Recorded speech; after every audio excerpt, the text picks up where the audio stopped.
अर्जुन ने विराट युद्ध में सभी महान कुरु योद्धाओं को अकेले दम हराया था, लेकिन महाभारत कुरुक्षेत्र युद्ध के ऐसा क्यों नहीं कर पाया। विराट युद्ध के समय कौरवों और अर्जुन के मध्य जीवन मरण का अंतिम युद्ध नहीं था, वो केवल विराट की गोह को छुड़वाने का प्रयत्न था। उस समय कौरव महारथी और अर्जुन युद्ध करने से ज्यादा अब आगे क्या होगा इस पर विचार कर रहे थे, और अर्जुन ने भी बरसों के बाद जो क्रोध था उसके और सम्मोहनस्त्र की शक्ति से कुरु योद्धाओं को मूर्छित किया था। लेकिन महाभारत का युद्ध कोई साधारण युद्ध नहीं था। ये युद्ध भीष्म, द्रोण, कर्ण, कृप और कई योद्धाओं के लिए अंतिम युद्ध था, और इन महारथियों को तो देवता भी परास्त नहीं कर सकते थे। इसलिए अर्जुन को महाभारत युद्ध में अत्यंत संकटों का सामना करना पड़ा। वैसे अर्जुन भीष्म चाहते थे पहले दिन ही दिव्यास्त्रों का प्रयोग करके युद्ध का अंत कर देते, परंतु वे महामानव थे और मानवों के ऊपर दिव्यास्त्रों का प्रयोग नहीं किया, साधारण बाणों से ही युद्ध किया। विराट पर्व महाभारत का वह पर्व है जिसमें पांडवों के अज्ञातवास का वर्णन मिलता है। विराट युद्ध को हमें सुशर्मा के विराट नगरी के आक्रमण और कौरवों के विराट नगरी के आक्रमण के दृष्टिकोण से देखना चाहिए। सुशर्मा का विराट नगरी पर आक्रमण। कीचक वध के पश्चात दुर्योधन और सुशर्मा विराट नगरी पर आक्रमण करते हैं। पहले सुशर्मा विराट नगरी के गायों का अपहरण करता है और महाराज विराट को बंदी बना लेता है। इसके बाद भीमसेन युद्ध में उसे पराजित करते हैं और महाराज विराट को छुड़ा लेते हैं। युधिष्ठिर के कहने पर वह सुशर्मा को परास्त करके छोड़ देते हैं। अगर बात सिर्फ हराने की होती तो अर्जुन एक बार नहीं बल्कि कई बार कौरवों को हरा सकते थे।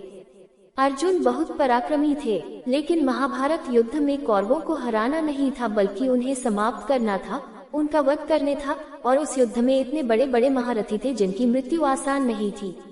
भीष्म पितामह, जरा सोचिए, जिस व्यक्ति की इच्छा के बगैर वो नहीं मर सकता तो उसको आप कैसे मार सकते हैं। 18 दिन के युद्ध में 10 दिन तक केवल भीष्म ने ही कौरव सेना का नेतृत्व किया था। गुरु द्रोणाचार्य, इनको वरदान था कि जब तक इनके हाथों में शास्त्र है इनकी मृत्यु नहीं हो सकती। इन हाथों से अस्त्र अलग करने के लिए इनके पुत्र अश्वत्थामा की मृत्यु का भरम फैलाया गया और निहत्थे होने के बाद इनका वध किया गया। इन्होंने 5 दिन तक कौरव सेना का नेतृत्व किया। बाकी सभी योद्धाओं को तो सिर्फ 3 दिन के अंदर ही समाप्त कर दिया गया था। महाभारत के अंदर एक बात याद रखने योग्य ये भी है कि 10 दिन तक अर्जुन ने अपने पैरे पराक्रम से युद्ध भी नहीं किया था।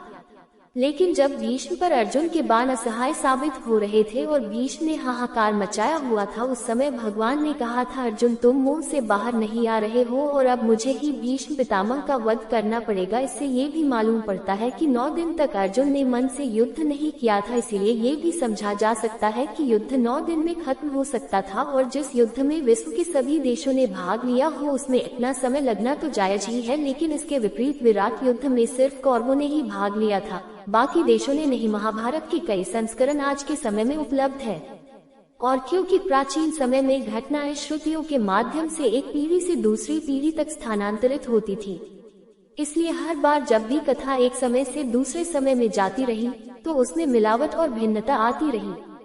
और दूसरा, वेदव्यास का झुकाव भी पांडवों की तरफ ज्यादा था। इसलिए तो जब कर्ण के भार्गव अस्त्र के पराक्रम से अर्जुन युद्ध भूमि से भाग खड़े हुए, तब वेदव्यास इसे पलायन न लिखकर इसकी जगह दूसरे आम शब्दों को लिखते हैं।